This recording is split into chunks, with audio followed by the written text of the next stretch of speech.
За сайн мэцхан уу. Бид нар түрүүчийн дугаар дээр Ницшегийн философиг базж өвөрмент гэдэг ойлголтын талаар товч ярьсан байгаа. За эцэст нь 3 метаморфизмын төрүүдээр базж дуусгасан. Эдгээр 3 амьтан нь бол тэмээ, арслан, хүүхэд 3 байгаа. За нэгдүгээр шат бол тэмээ гэдэг амьтан. Тэмээ гэдэг нь ямар ч зүйлийг даах чадaltaй, хүч чадал болон тэмцлийн бэлэгдэл болсон тийм сүнс энергийг илэрхийлж байгаа. За үүний дараагийн шат бол арслан гэдэг зүйл маань хүнд өвлөгдөж ирсэн гадны бүх зүйлсийг илэрхийлж байгаа тийм луутай толдож дийлснээрээ бүрийн эрхчлөөрөө архирч өөрийн үнэт зүйлсийг бий болгож байгааг илэрхийлдэг. Харин сүүлийн шат болох хүүхэд гэдэг нь эцэст нь хүч чадал, эрхчлөөнд бал бурам шиг асгарч байгаа болохоор шинэ амьдралын эхлэлийг бэлэгддэг. Бүхнийг мартсан хүүхэд шиг баяр баясгалангаар дүүрэн чин сэтгэлээсээ тоглож наадсан мөртлөө тийм serious жигнэсээ хандлагатай байдаг. За одоо бодоход ер нь өмнөх дугаар дээр ярьсан зүйлүүд нь ер нь арслангийн талаар л яриад байсан байна. Яаж одоо бид нар өөрсдөө сул дорой болох зүйлүүдэд итгэж өөрсдөө хуурдаг вэ? Яаж гадны юм уу, сүргийн, массын нөлөөлөлд автснаар өөрийн дээд хүн эсвэл хувь тавилангаасаа зүгтаадаг вэ? Яаж хуучирч муудсан итгэл үнэмшлүүдээ баригдаад байдаг вэ гэдэг талаар ярьсан. За энэ бүхний эцэстээ биднийг доош нь чангаадаг болохоор бүх зүйлүүдээ ахин дахин дотроо тунгааж өөр дээрээ шинжилгээ хийх нь хамгийн ихний алхам байх хэвээр. Ингиж өөртөө шинжилгээ хийхгүйгээр тэмээний хүч чадал бол ямар ч хэрэггүй. Зүгээр шавар үрж байгаа тэмээгээр яах юм бэ тийм үстэй. Одоо хаашаач явж байгаа мэдэхгүй. Зүгээр нэг хоосон цөлд алхаж байгаа, холхиж явж байгаа тэмээгээр яах вүлээд. Өмнөх дугаар дээр ийм байсан бол харин энэ дугаар дээр яг тэмээ шиг байх тэмээний шин чанарын талаар ярив. Яагаад хүнд ачааг үүрэх чадaltaй байгаад зогсохгүй хүнд ачаагаар өөрийгөө сорж тэрнээсээ таашаал авах тухай ер нь ярих болно. За энэ амьдралыг бүрэн дүүрэн ёслол төгөлтөр болгодог амттай зүйл гэж Ницше үздэг болохоор энэ зүйл нь одоо зайлшгүй шаардлагатай гэдгийг ерөнхийдөө арай гүнзгий түвшинд тайлбарлахыг оролдъё. Тэгээд Ницшегийн хувьд бол ёслол төгөлтөр амьдралд шаардлагатай зүйлсийг яг байгаагаар нь аз жаргалтай хүлээж авах бол туйлын чухал зүйл. За би эхлээд Аполло болон Дионис гэх грек урхтын талаар ярьж эхлэмээр байна. Ницшегийн яриад байдаг зүйлсийг ойлгоход хамаагүй амар болгож өгдөг л дөө. За эдгээр хоёр бурхт нь дуал шинж чанартай хамааралтай. Дуал гэдэг нь зүгээр зүйлсийн хоёр томол агуулгатай, зоосны хоёр тал шиг нэн тэнцэн мөртлөө нэг нэгээ гүйцэж өгдөг тийм шинж чанарыг илэрхийлдэг. За бидний сайн мэддэг yin yang буюу одоо арга бэлэг гэдэг символоор бас зүйрлэж болно. За yin yang гэдэг нь одоо хоорондоо уялдсан ийм загас шиг хэлбэртэй байдаг та. Тэр хоёр маань одоо тусдаа салангат биш гэсэн утгатай. Хэрвээ тийм байсан бол ингээд дундуур нь тэгшгэн хуваагаад хоёр дөрвөлжин болгочих болох байсан. Гэхдээ ингээд биелүүг нугарч орсон байдаг тийм загас шиг. Тийм болохоор энэ хоёрыг хоорондоо гүн хамааралтай гэж ойлгох хэрэгтэй энэ хоёр символ маань. За тэгээд зогсохгүй одоо цагаан хар цэгтэй, харан цагаан цэгтэй байдаг шүү дээ. Тэгээд энэ хоёр маань ерөнхийдөө нэг зоосны хоёр тал шиг гэж хэлж болно. Тийм ч болохоор симметр нэн тэнцүү тэг шимтэй чанарыг агуулдаг. Нэг нь нөгөөсөө илүү гэсэн юм бол байхгүй. Цагаан нь сайн, харан буу гэсэн үг бол юртөсөө биш шүү. За тэгээ энэ хоёр маань зөвхөн одоо амьдралын олон шин чанарыг символик байдлаар илэрхийлдэг. Жишээ нь одоо амьдрал, үхэл, эрэгтэй, эмэгтэй, нар, сар, эмэгцэгт, замбраагүй байдал гэх мэт. За энэхүү yin yang хоёрыг илэрхийлж Аполло болон Дионис гэж хоёр эртний грекийн бурхад байдаг л да. За Аполло гэдэг нь ерөнхийдөө гэрэл гээгээ, оюун ухаан буюу rationality, эмэгцэгт, тодорхой заагтай зүйлсийг илэрхийлдэг. Энэ маань одоо цагаан хэсгийг хэлж байгаа.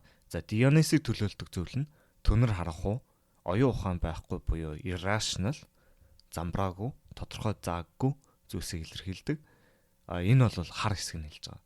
Иймээс Аполло нь зааг болон эмгцэгцийг илэрхийлдэг болохоор юмыг бодит ертөнцөөс салангад тусдаа энгийн авч үздэг. Харин Дионис нь юмыг салангад авч үздэг. Заавал том бодит ертөнцийн нэг хэсэг гэж авч үздэг. Яг тэгвэл зааг гэдэг хаших зүйл байхгүй байгаа болохоор за Аполло бас сэтгэл хөдлөл, дур хүсэл ерөөсөй байдгүй. Шууд цэвэр логик, арцнал сэтгэлэн дээр суурилсан. хэлбэр дүрстэй ойлгомжтой зүйлийг илтгэдэг болвол Дионис нь илүү дур хүслээр дүүрэн сэтгэл хөдлөлөөр цалхисан тэнгэрт хөөрсөн тийм таахын харгагүй хэлбэр дүрсгүй зүйлийг илэрхийлдэг. За мөн Аполлогоор аз жаргал Дионисоор зовлон зүтгүүрэгч төлөвлөдөг л тоо. Тэгээд Ницшегийн хувьд бол энэ хоёрдмал зарчмын балансыг өрөх нь маш чухал гэж үздэг байна. Ницше бол айгүй урлагт дуртай хүн байсан. Уран зураг, хөгжим, жүжиг дөр, уран зохиол бүгдэнд нь амар дуртай. Тэгээ өөрөө ч бас айгүй хөгжимд авьяастай хүн байсан. Тэгээ эдгээр нь бүгд Дионисийн дээд түвшний илэрхийлэл гэж үздэг. Хүний сэтгэлийн утсыг хүндсэн дээдийн таашаал гэж хэлдэг. Энд гэхдээ Дионис ганцаараа байвал хангалтгүй. Дионисыг бас өөрөөр дарсны бурхан гэдэг л дээ. Ийм учраас одоо Дионисыг туйлд нь авч үзэл зүгээр л маш ихээр тийм согтож орхисон хүнийг илэрхийлдэг. Ямар ч чиглэлгүй хэлбэр дүрсгүй төрч орхидог гэж хэлж болно. Ийм болохоор Дионис болон Аполлоны элементүүд yin yang шиг уусч нэгдснээр хамгийн дээд түвшний урлагийг бий болгодог гэдэг.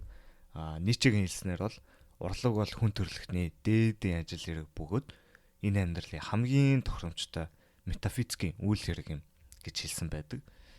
Вау, метафизикийн хорвоо ертөнцийн төрлөх чанарын хувьд тохиромжтой гэдэг чинь ер нь тэрнээс цаашаа төвшний зөвлөл байхгүй л гэсэн. Энэ бол одоо амар том магтаал гэж ойлгож байгаа. За Ницшегийн олон ойлголтууд Дионисыг бүрэн илэрхийлэх, дээд түвшинд нь илэрхийлэхтэй холбоотой юм шиг санагддаг л та. Гэхдээ яагаад Дионисыг заавал онцлоод байгаа юм болоо гэдг нь сонирн байж магадгүй. Юу ч гэсэн бид нар өөрсдөө амьдарч байгаа нийгмээ үндсэндээ Аполлоны нийгэм гэдгийг анзаарах хэрэгтэй. Илүү Аполлоны чиглэлтэй. Тэр нь юу гэсэн үг вэ гэхээр илүү тийм хууль дүрм, ёс жаяг, иймгцэгт, зааг, хязгаарлагт дээр суурилсан байдаг. Тэр жигтэй бүтцэн дээр суурилсан оюун ухааны цэвэр илэрхийллийг маш өндрөөр үнэлдэг. Энэ нь бас яг тэгвэл хуультай айгүй холбоотой. Хүмүүс хуулиа даах хэрэгтэй. Тэр нь бас хүмүүс хоорондын зохицол, маргаангүй, зөрчилдөөнгүй байдлыг бий болгодог. Ягаад тэгээд Дионист дургүй байд юм бол энэ нь бол ерөөсөө Дионис гэдэг нь хүчтэй сэтгэл хөдлөл, эмоц, дур хүслийн илэрхийлэл болдог байгаа. За Дионисыг ямар ч анхааралгүй шууд цэвэр байдлаар нь гаргавал энийг нь бол цусдаа зөвлөж болно. Дионис гэдэг бол ерөөсөө л улаан хонг, догшин ширүүн байдал, хүчрхийллийг илэрхийлдэг, галзуурлыг тэлтгэдэг. Энэ бүхэн одоо доод ухамсараас гарч ирж байгаа Дионис гэж хэлж болно. Юу ч бодохгүйгээр, юу хийж яана гэдгийг анзаарахгүйгээр Дионисийн энерги тэр жигт нь урсгалаар нь тавихад ийм зүйл тохиолддог. Гэхдээ анхааралтай бодож, бүтээлчээр хичээж, дээд ухамсараа чиглүүлж бүтээхэд хамгийн гайхамшигтай үзэсгэлэнтэй зүйлүүд бий болдог. Бидний сэтгэлийг хөдөлгсөн дуу, хөгжим, бүжиг, уран зураг, кино, юу гэдэг бүр секс хүртэл орж байгаа. Гал дүрлцэн тачаал одоо дур хүсэл болол Дионисийн бүрэн дүрэн илэрхийлэл болдог байгаа. За бид нар сэтгэлийнхээ гүнд сэтгэл хөдлөл гэдэг хөдөлгөөрөөр л ажилладаг машин штэ энийг хийсэндээ бүх зүйл эмоцтой хамаартай. Бид нар инстинктээр үйл хөдлөлөө хийдэг. Өдөр тутамдаа орчимтойгоо харьцахдаа хамгийн түрүүлж хариу үйлдэлийг сэтгэл хөдлөлөөр илэрхийлэх нь амархан байдаг. Одоо коронавигийн гот Америкт хүмүүс шууд инстинктээр нойлын цаас авч байгааг харж байгаа байлгүй дээ. Энэ жишээг байнга авч яриад идэгтэй. За тэрч байгаа. За ямар нэг зүйл болоход ер нь бидний оюун ухаан бодож эхлэхээс өмнө сэтгэл хөдлөл шууд хариу өгчдөг тий. Ийм болохоор л хүмүүс одоо шин он гараал лаг шинэ хүн болно гээл догтлж могтлол эхний 7 хоног амарлаг жим явчаал тэгэл болцдог штеп. Энэ яагаад вэ гэхээр зүгээр оюун санаанд бол жим явчмаар байдаг. Гэхдээ сэтгэл хөдлөл нь зүгээр төмс олоод сууж игээд дотроос нь чангаагаад байдаг болохоор айгу хэцүү байдаг. За иймд ч нийгэм нь Аполлоны суурьтай байхаас өөр аргагүй зайлшгүй шаардлагатай. Баахан инстинктээрээ хөдөлж байгаа адгуу амьтдыг сургах шаардлага гарна үсттэй. Хүмүүсийг одоо яаж хооронд нь өөр зохимжтой байх вэ те? Яаж хооронд нь сайхан харьцаатай болох вэ? Ер нь хамгийн эрэг энгийн арга бол зүгээр л Дионисийн элементүүдийг дарж эсрүүцэх хэрэгтэй. Өөрийн хүмүүс бол өөрсдийн сексийн дур хүслээс ичх хэрэгтэй. Тэгвэл хүчингийн эрэг гарахгүй жоохон ч гэсэн одоо галзуу юм уу содуу хүртлээс ичх хэрэгтэй. Догшин ширүүн байх хэрэггүй. Тэжээвэр амьтаа шиг номхон морь шиг байх хэрэгтэй. Хинтээч битгий үгсөр байнга санал нийл. тэгвэл гой сонсогч байгаа сте. Ганц ч маргалдаан гарахгүй, ганц ч асуудал гарахгүй. Гэхдээ нэг асуудал байна. Дионисын энергийг яах вэ? Энийг чинь одоо зүгээр л мартаад дарчдаг зүйл бол биш шүү дээ.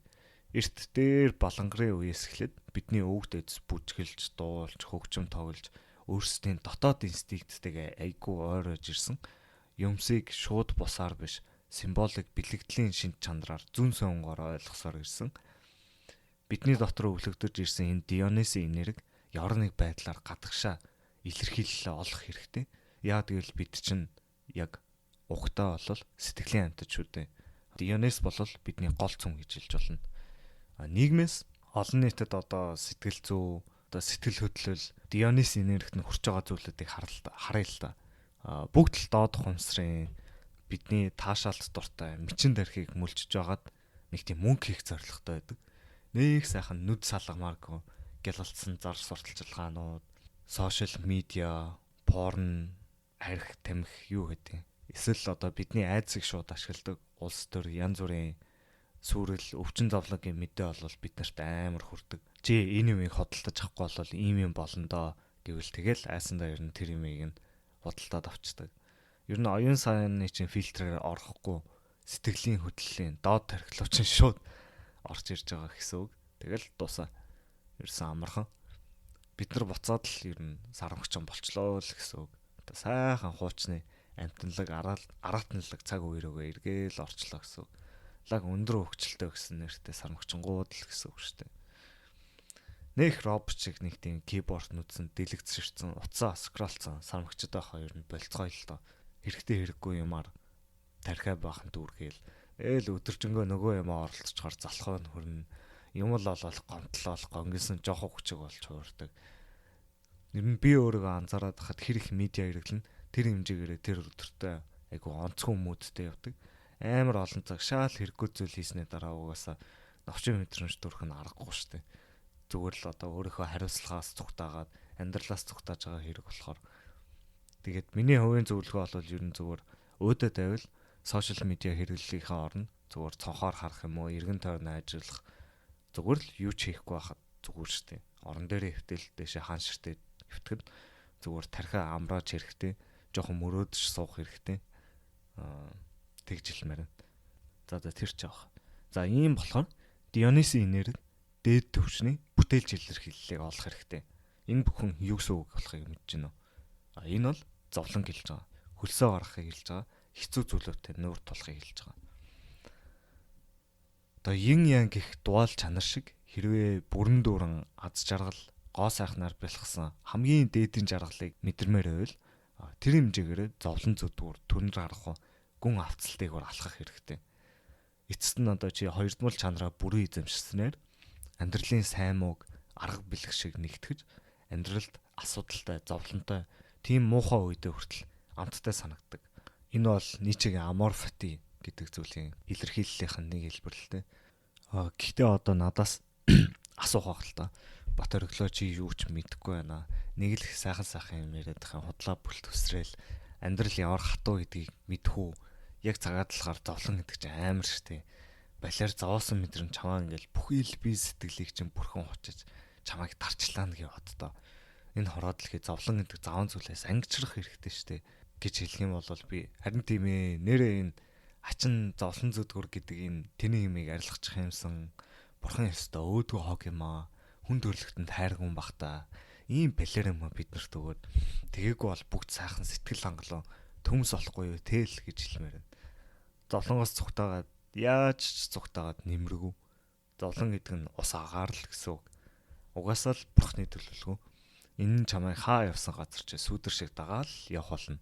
Би яагаад гэдгийг тайлбарлая л да. Эмиле Дуркем гэдэг социологчийн хийсэн нэг оюун санааны туршилтыг авч үзье л да. Одоо төгсний юмыг төсөөлсөн. Өнөөдрийн зарим улс ч гэсэн ерөнхийдөө иймэрдүү нийгэм рүү төгж байгаа. Өндөр хөгжилтэй, технологитой, бүх хэрэгтэй байр, хоол нь амархан олддог цаг үе, гэмт хэрэг огт байхгүй, хүн болгон эргэтгэж хинж бие биенээ өвддөггүй нийгэм. Бид нар бүр эрт дээр үед байсан шиг тийм төгшүүртэй амьдрахгүй байгаа. Тийм боолчлол гэдэг зүйл байхгүй. Бид нар өөрсдийн хүссэн зүйлийг хийх эрхчлөөтэй байна гэж боддоо. Дээр үед бол тийм зүйл богт байгаагүй шүү дээ. Ерөөсө балангарын үед бол чи зүгээр хоолоо олохын тулд толдох хэрэгтэй. Хаанаас ч юм гинт дайсан ч гарч ирээд чамаа гэр бүлтэй чинь ядаад айчих магадгүй болохоор байнгын айдастай авах хэрэгтэй. Чи хөлсөө тослуулж хөдөлмөрлөж ир зөрөгтэй толдохгүй л бол чамд ямар ч өршөөл واخгүй. Ерөөсө чи байгалийн хуулиараа арчигдал хаягдана. Амьдрал бол дээр үед тийм л байсан. Тэнгуут одоо бол нийгмийн илүү доктортой болох тусмаа бид нар амар жижигэн өчүүхэн жижигэн зүйлүүдийг амар том зовлон шиг болгож харж эхэлдэг. Хүмүүс бие биенээ алхаа болчвол бид нар гомдлохоо болчихно гэсэн үг бол биш. Харин ялахгүй жижиг зүйлүүдэд өөр төрлийн дургуутсал гомдлоо илэрхийлж эхэлнэ. Зүгээр одоо энэ гомдлол маань хэлбэр төрсөө өөрчлөнө л гэсэн үг. Бидэрт ер нь homeostasis гэдэг зүйл байдаг л та. Homeostasis гэдэг нь бидний хэвийн нөхцөл байдлыг илтгэж байгаа хэрэг. Чиний бие байнга одоо температура 37 градус руу чирдэг шиг тэр энерги хэлж байгаа. Чиний бие организм чинь тэр жигтэй баланслах гэж хичээж байгаа гэсэн үг. Чи өнөөдөр 1000 удаа сунах амар их мотивац гинт төрж исэн ч гэсэн маргааш гэхэд буцаал залхуурмаар санагдана. Аз жаргалыг судалдаг эрдэмтдийн судалгаан дээр хүмүүсээс ер нь хэрэг жаргалтай байгааг нь асууж л тээ судлаачид. Тэгээд 1-ээс 10 оноогоор дүгнэхэд ер нь хүн болгон л 7 гэж хэлсэн. Хаач байсан, хизээч байсан 7-оор л чиглэдэг. 7 гэдэг дундчтаа homeostasis гэж хэлж болно. Чи яг хөө ингээд лотерей хожиж нэг хэсэгтээ амар жаргалтай 10 байсан ч гэсэн нэх удахгүй буцаал 7 болчихно. Чамд одоо амар эмгэнэлтэй таагүй явдал тохиолдсон ч гэсэн 2-оос 5-ын хооронд байж байгаа л буцаал аяанда 7 болчдөг. Хамгийн гол нь бид нар өөрсдөө хуураад байдаг байхгүй юу? Ахаад ганцхан жоохон инстаграм хаад жоохон зарим гэдэг жоохон тоглолцол 10 болоод тэгээд тэнцэнэ байчна гэж боддог. Эсвэл сэтгэлээр ончвол хизээч доллароо буцаж ирэхгүй юм байна. Би энэ ч нэ мөн хөрчлөө гэж боддог ч юм уу. Тэгэхээр одоо яанда чи хоёр ер нь юу ч болсон доллароо гол татагтана. Юу ч болсон чи амьдралтаа ямар нэг байдлаар заавал зовно л гэсэн үг. Өвчин зовлон бол чамд байнга л тохино. Хүн бүртэл тохиолддог зүйл. Чи ганцаараа зовоод байгаа нэг содон согоо бол биш. Чамайг төгшөөр зовнил байнга дагаж явна. Чамд үргэлж мэдгүй, ойлгомжгүй, итгэлгүй, бүрдэг байгааг хариултгүй, санаа зовоосон зүйлүүд амьдрал зөндөө л байна. Заримдаа төвчхийн аргагүй мэдгүй санагдана. Орондоо өдөржин хэвтмэр санагдана. Энэ ороод мэдлсэн цагаас хойш авсандаа орох хүртэл чинь зовлон гэдэг юм чам хөтөлцөл явна.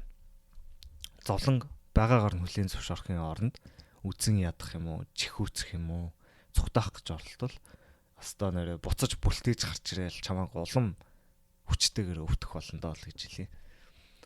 За нэг оюун санааны туршилт хийж үзье л да. Одоо чиний мэдрхийг хүсэж байгаа бүх ад жаргал, бүх амар сайхан юу гэдэг тэрийг чинь мэдрүүлдэг тийм машин байг л тийм. Чи өөрийгөө тийм машинд үүрт залга гэвэл залах уу? Үүртийн анц жаргалтай байна гэж боддоо. Ямар ч хичээх шаардлага байхгүй. Мөнгө хэрэгтэй юу? Маа. Тасарсан их нэртэй олмоор байна. Маа. Шууд бэлэн. Чи ахиж хизээч зоохгүй, хөлс туслуулахгүй. Ямар нэг том мөрөөдлийнхөө төлөө гэж хичээсэн хөдөлмөр, сэтгэл зүрхний чинь хөлсний тусал гэж байхгүй. Чамд бүх зүйл аль хэдийн байгаа. Хэрвээ тийм бол чи энэ машинд өөрийгөө холбох уу? Энийг ер нь өөртөө сайн тунгаагаад бодоод үзээрэй. Хэрвээ чиний амьдрал зовлонгүй болчвол чи бурхан минь надад зовлон хайрлаач гэд гойно гэвод тоо. Бидэнд ийм л ус агаар мэт хэрэгтэй зүйл. Ийм хэмжээгээр чи зовлон гитлэх хэрэгтэй байгаа. Бүр гитлэхийг хүсэж байгаагийн илэрхийлэл энэ бол өөрийн дотоод дайснуудаа хүүс тэмтрэх хүслийг илэрхийлж байгаа. Өөрийгөө байнга давж дийлэх зүрх зориг, хүч чадал энэ бүгд л одоо өвбөрмэнчийн илэрхийлэл. Дайснуудаа бол хайрлах хэрэгтэй. Энэ бүхэн чинь чамайг өвбөрмэнч болох тийм л зоригтой оршиж байгаа зүйл өөр ямар ч шалтгаан байхгүй. Тэмээн ачаа өөрч явахдаа маш жаргалтай байдаг штэ тийм. Нийч ингэж хэлсэн байна л да. Чи амар тавныг шин дайны бэлтгэл гэж л хайрлах хэрэгтэй. Ялангуяа уртаас илүү богино амар тавныг. Би чамд ажиллаж зүтэрхийг зөвлөж байна. Би чамд амар тайвныг биш, ялалтыг хүсэж байна. Ном сумтай сууж байж л хүн чимээгүй тайван сууж чадна. Үгүй бол ялахгүй юм ярьж маргалдаж суудаг. Хүмүүсийг асуудал юм уу сүргэлдөөнөөс сэргийлэх нь илүү жаргалтай юм уу? Аюулгүй тайван болгодгүй л дээ. Харин ч илүүтэйгээр амархан өөртөө итгэлгүй болгодог. Ямар ч хэцүү зүйлдээ тулгарч байгаагүй, зовлон үзээгүй, шудраг ус айдлыг мэдрээгүй хүүхдүүд өсч том болохоор өчөөхөн жижиг таагүй зүйлүүдийг төвчгийн аргагүй мэтэр хүлээн авдаг. Ерөөсө том биетэй нялх хүүхдэл гэж хэлж болно. Бид нар хизээч дайны талбар зорилгондоо хүрэхэд шаардлагатай үйл явцад нэг анхаарал хандуулдаггүй. Одоо дээд хүн болох зам харгуу, аялал энэ бол одоо насан туршийн аялал гэж хэлж болно. Тэрний оронд бид нар бүгдээрээ зүгээр үр дүндэл хамаг анхаарлаа хандуулж шүлсээ гоожулдаг. Йоо амар гоё үйтэй болох юмсан. Амарлаг том компанитай болох юмсан гэд. Гэтэ амар гоё биетэй болохын тулд маш олон цагийг чанга дэглэмтэйгээр дасгал хийж өнгөрөөж, хөлсөө гаргаж, хоолой байнга зөв идэх ёстой. Энэ бол маш их хөдөлмөр. Лаг том бизнестэй болохын тулд маш олон цагийг ажил хөөцөлдөж, олон юм сурч, олон алдаа гаргаж, урагшаа хошоо гүйж, харахгүй ойлгомжгүй нөхцөл байдалд үргэлж дээшээ зүтгэж ижил бизнес чинь босч ирнэ. Энэ бас амар хөдөлмөр. Ер нь хинч хизээж би одоо дасгал хийгээд амар гоё хүндүртэй басан мэдрэмж авч зовмоор байна. Би булчингаа хүчилж зовмоор байна гэж хэлдэг. Гэхдээ энэ бол ууг нь гоё үйтэй болох гэдэг зүйлийг чи 99% шүү дээ. 99% гэдэг нь юу гэж байгаа гэхээр чи одооноос гоё үйтэй болох хүртэл цаг хугацааны 99%-ийг л бэлтгэл хийж өнгөрөө. Гоё үйтэй болох гэдэг маань бэлтгэл гэсэн. Тэгсэн чинь бид нар ургуугаар нь бодоод байдаг тий. Яг төгсгөлийн өөрийгөө талент харж байгаа тэр мөч 1% л өөртөө бодоо суугаад байдаг. Ийм буруу ойлголттой ажиллахгүй. Амар лаг гоё нүртэй 100 цаа ном барьж авсан. Юу вэ? Энийг одоо унших хэрэгтэй юм уу гэж гайхаж байгаатай ямар ч ялгаагүй шүү дээ. Ийм болохоор тэр хүрмээр байгаа зорилго чинь шаардлагатай. Ямар дайсантай тултмаар байгаагаа сонгох хэрэгтэй. Яагаад гэвэл эн чинь 99% нь чи ийм л юмд бүртгүүлж байгаа гэдгийг ойлгох хэрэгтэй. Жимэнд байнга бэлтгэл хийж хөлсөө гаргаж зүг ирүүл хоолмоор байна уу? Эсвэл олон цагийг хөгжмөө давтаж өндөр төвлөрөлтөөр янз бүрийн дасгал хийж өөрийгөө сайжруулах уу? Эсвэл киноны скриптийг нэг мөрөөр нь маш олон цаг тууштай сууж бичих үү? Аль төрлийн зовлон чамд жаргалтай болох юм шиг санагдаж байна. Аль зам харгуун чамд илүү таалагдж байна. Тэнцэнээс л ихэл. Чи угаасаа ямар ч амьдралын зам мөр сонгосон угаасаа л зовно. Өөрийнхөө зургийг эдитлж жагаад олон лайк авах юм уу? Эсвэл хамгийн орчин үеийн хувцсыг олж өмсөх, тоглодог тоглоомн дээр левел 100 хүрэх бүгд л айгу зовлон штэ. Стресстэй зүйлүүд. Дараагийнхаа богинохон таашаалыг хайх чинь ч гэсэн маш хэцүү зовлон. Арх, хар тамхи, секс, порн юу гэдэг. Ямар ч олигтой шалтгаангүйгээр цаанаасаа л anxiety, depressionтэй болж зовох ч гэсэн зовлон. Өвдөлт юм уу, хичээл зүтгэлээс цухтаагаад байгаа юм чинь. Энэ өвдөл зовлон. Энэ дэлхий дээр хаасаагүй зовлон байгааг сайн ажиглаарай. Эсвэл чи энэ хачин хий хоосон зүйлүүдийг цөмүүлээгээд хүн шиг зовж болно. Чи өөрийгөө хөгжүүлж өчигдрөөсөө илүү дээр хүн болохын төлөө зовж болно. Новшийн зуршлуудыг шин зуршлуудаар солих гэж зовж болно. Байнга чирч ирсэн сэтгэл зүйн хүнд ачаануудтайгаа нүүр тулж зовж болно. Эцэст нь өөрийн байнга бодож явдаг дотоод дор хүслээ бүрэн дүрэн илэрхийлэх гэж хичээснээс үүдэж олон төрлийн новшийн зүйлүүдтэй зурлах зовлон байж болно. Өөрийн хувьд утга учиртай хүнд хэрэгтэй гэж боддог зүйлээ бүрэн дүрэн урлаг болж илэрхийлэхдээ зовж болно.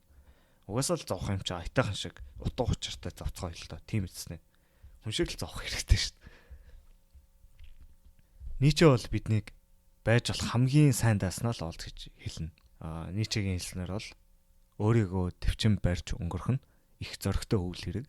Ингэснээрээ чи өөрийгөө илүү хүндэтгэлтэй дайсандаа хадгалж чаддаг. Чи дайснараа бахархах хэрэгтэй. Чиний дайснуудын амжилт бол чиний ч гэсэн амжилт. Бодоод үзэлтэй. Чи энгийн л нэг дайсан дийлдэг бол зүгээр л нэг дунд ч хүн болгон л чадна. Харин үхчихсэн хар том луутай байлдах юм бол тэр чин бол юу жинхэнэ баатарлаг үйл шүү. Чи амьдралаа өөрчлөлмөр санагдах үед маш том эсэргүүцэлтэй тулгардаг. Дээд ухамсараас гарч байгаа үйлдэл болгон чи эсэргүүцлийг дагуулна. Бас уруугаар нь бодох хэрэгтэй энийг. Маш их эсэргүүцлийг дагуулах тусмаа тэр чинь дээд ухамсараас чинь илгээж байгаа захиа болохоор заавал энэ зүйлтэйгээ тулдах хэрэгтэй гэж ойлгох хэрэгтэй. Энэ зүйлийг л буулгаж авах хэрэгтэй. Чи дээд хүн өвөрмэнч болох алхмаа ёслол төгөлтөр хийж яана гэсэн үг. Тэгжээж чи илүү хүчтэй болж өсч томорно, цэцгэлж дэлгэрнэ, жаргалтай болно, илүү бүрэн дүрэн амьдралаа мэдэрнэ. Амьд явна гэж зүгээр л амьсгалаад байж байгааг хэлдэггүй бид нар бүгдээрээ мэднэ шүү дээ. Өөрт хамгийн сэтгэл зүйн хувьд хүнд зүйлийг байн хийж байх хэрэгтэй. Энэ нь удаан хугацаанд чиний төсөөлж байгаагүй айгүй хол газар аваач шүү. Чиний зовлон дийлхийн аргагүй маш том хэцүү болохын цагт шүдээ зууж агаад ингэж хэлэх хэрэгтэй. Энэ л миний амьдралын гол шүүс юм шүү. Хүндэт дайсан минь би чамд хайртай. Чи миний хийх ёстой цорын ганц зүйлийг маш тодорхой болгож өгдөг. Энэ цорын ганц зүйл бол чамайг давж дийлэх юм аа. Чи өөрийнхөө ард миний болохыг хүсэж байгаа тэр хүнийг нууж байгаа. Чамайг дэлжидэл чинь алгадаж унагаандаа. Ингэснээрээ би өөрийгөө болохыг хүсэж байгаа тэр хүнийг олж хармаар байна. Би бүр тэсгүй нэ. За ер нь эцэст нь гэж хэлэхэд тэгээд амар новшин байлаар томлоо харагднуу байна уу? Шууд өөдөөс нь хар уртаар гүөх хэрэгтэй. Нөгөө лууга энэ залуу ямар новшоо хийгээд байна ёо ёотой байх та гэж гайхаж хартал нь гүөх хэрэгтэй шүү. За баярлалаа.